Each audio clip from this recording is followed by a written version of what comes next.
Hi everyone, my name is Sonia and welcome to today's lesson.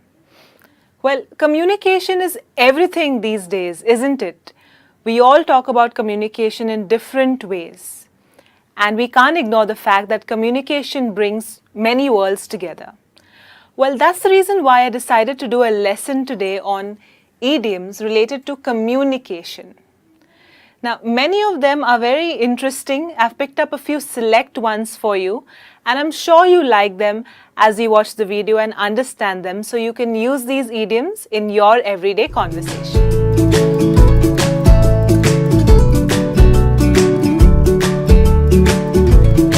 Subscribe and press the bell icon to receive notifications.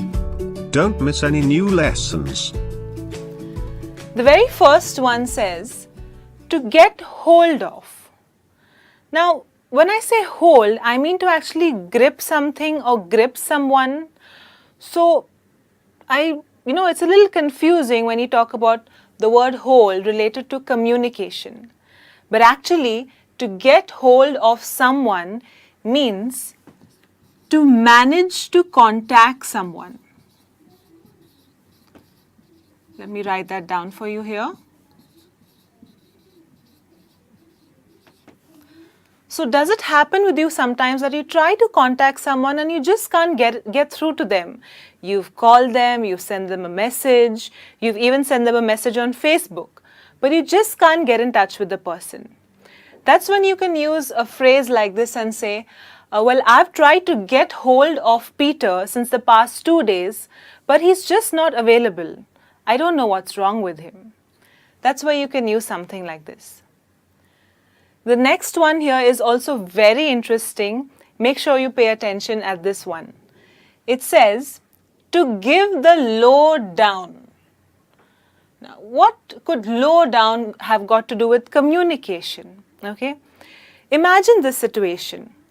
If you're a football fan, okay, a crazy football fan, and you've missed out on a match, your internet is not working.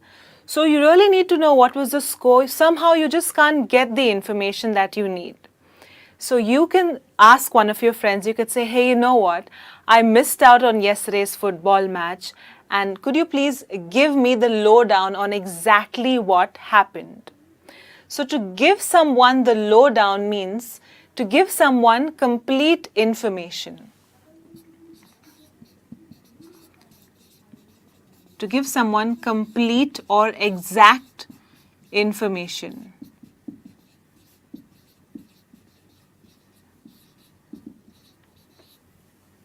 Okay. The next one here, this one's for all the gossip lovers. It says, to hear through the grapevine. Okay. Let's focus on this word. Grapevine. What can a fruit have got to do with communication, right? But that's how idioms are. To hear through the grapevine basically talks about any kind of rumors or any kind of gossip that you hear informally, either through friends or some office colleagues, something which is not official yet, okay? So let me write that down. This is to get some information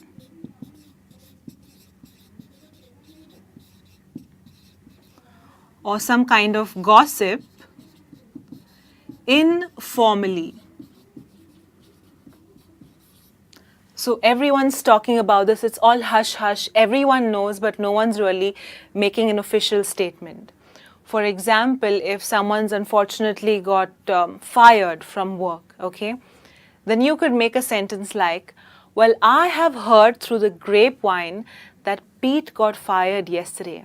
I wonder if it's true. To hear through the grapevine. The next one here is touch base. All right. Now, this seems, more close. Communication, to get in touch. So, touch base means to actually make contact with someone or maybe to renew your communication with someone. For example, if you've had a friend who's been living overseas for a long time and now they've decided to come back to your country for good. So then what you would want to do is you would want to touch base with that person, means you would want to renew your communication with that particular person or with that friend of yours. And maybe you had some kind of a business plan in mind with that friend. So in a statement or in a sentence you could say, well, I need to touch base with John. We need to start discussing our business plans one more time. The next one here, it says word of mouth. Okay. What do I mean to say when I use the idiom word of mouth? It means to say that you're trying to promote something or talk about something and make more people aware about something just through conversation. And believe me, word of mouth can be extremely helpful, especially when you're trying to promote a particular product or maybe anything new that's in the market. So word of mouth means to promote something, all right, through conversation.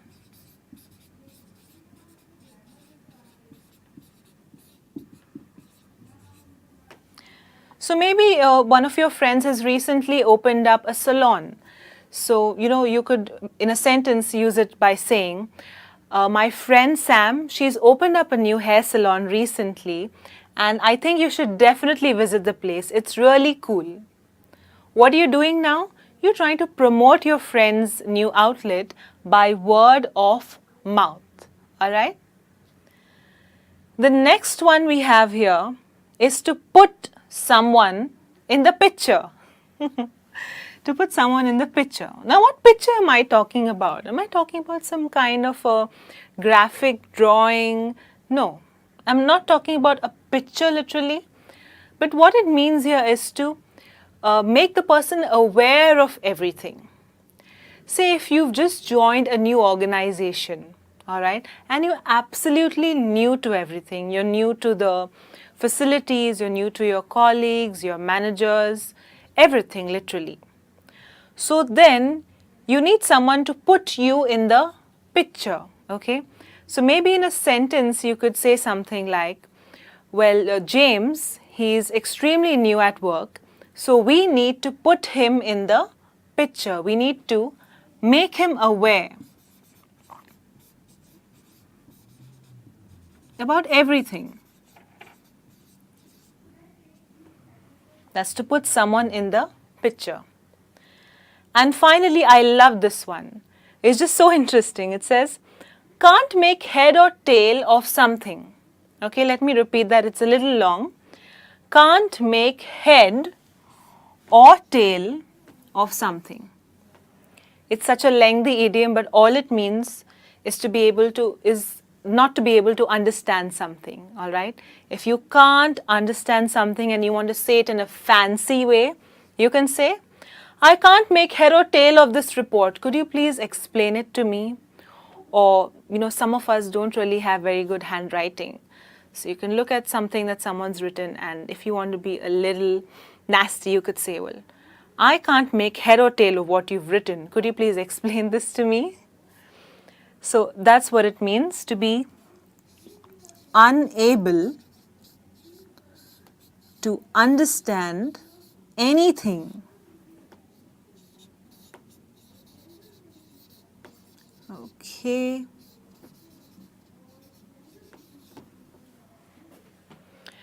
So these are 7 really interesting idioms related to communication. Okay. What I would suggest is that you go through these idioms, make sure you understand the meaning correctly, and start using them in your day-to-day conversation.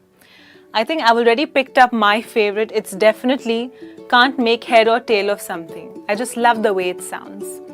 You also pick up one favorite idiom of yours and see how you can fit it into your conversation. I'll be back soon with something more interesting the next time. Till then, you take good care of yourself. Bye-bye.